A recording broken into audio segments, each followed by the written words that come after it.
Sir भैंस बड़ी। वो कैसे? सर क्योंकि भैंस बड़ी दिखती है इसलिए भैंस बड़ी। अकल छोटा दिखता है और अकल छोटी है। गलत, दोनों गलत।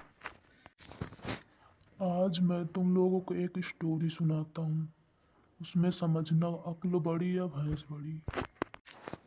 जी सर। सुनना ध्यान से, तब बताना।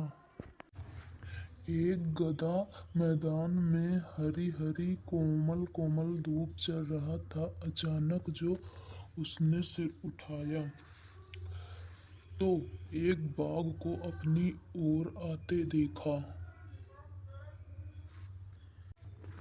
तो सर क्या हुआ?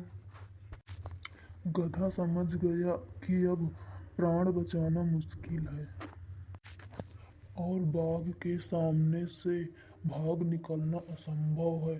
फिर क्या करूं? ऐसे कैसे मैं अपने प्राण खो दूं? फिर बड़े बूढ़ों की कहावत सही हो जाएगी कि अक्ल बड़ी या भैंस। तो गधे ने कहा, क्यों ना आज वही कहावत काम में लाए, बुद्धि के बल से बाघ को नीचा दिखाएं और बाघ को उल्लू बनाया जाए। तो क्या हुआ सर उसके बाद? बताता हूँ, धैर्य रखो। तो गधे ने पिछले एक पैर से लंगड़ा लंगड़ा कर चलना शुरू कर दिया। बाघ ने गधे के पास जाते जाते पूछा, क्यों भाई गधे, तू लंगड़ा लंगड़ा कर क्यों चलता है? तो गधे ने उत्तर दिया, क्या कहें सरकार, दौड़ते समय पैर में एक बहुत लंबा बहुत मोटा कांटा चुभ गया। उसी से पैर में बहुत कष्ट हो रहा है और मैं लंगड़ा कर चल रहा हूँ। तो सर क्या हुआ उसके बाद? बाघ ने पूछा। फिर गधे ने बाघ से कहा, यदि खाने का विचार रखते हो तो पहले वह कांटा बाहर निकालो। कहीं ऐसा नहीं हो कि मुझे खाते समय वह कांटा गलती से तुम्हारे गले में अटक जाए और तुम्हें अपने प्राण खोने पड़े। तो सर बाघ ने कांटा निकाल दिया। बाघ को गधे का कहना जच गया। उसने गधे का वह पैर उठाया और बड़े ध्यान से उसमें कांटा ढूंढने शुरू किया।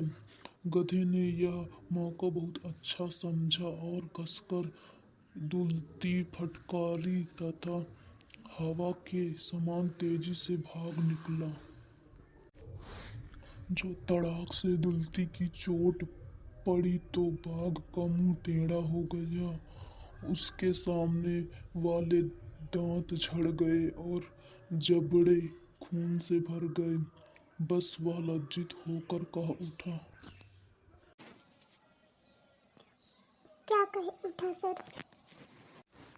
कहा, उफ, गधे की बुद्धि के सामने बाघ का बल कुछ काम न आया। अब समझ गए अक्ल बड़ी या भैंस बड़ी? जी सर, समझ गया। अक्ल के आगे भैंस कुछ भी नहीं है।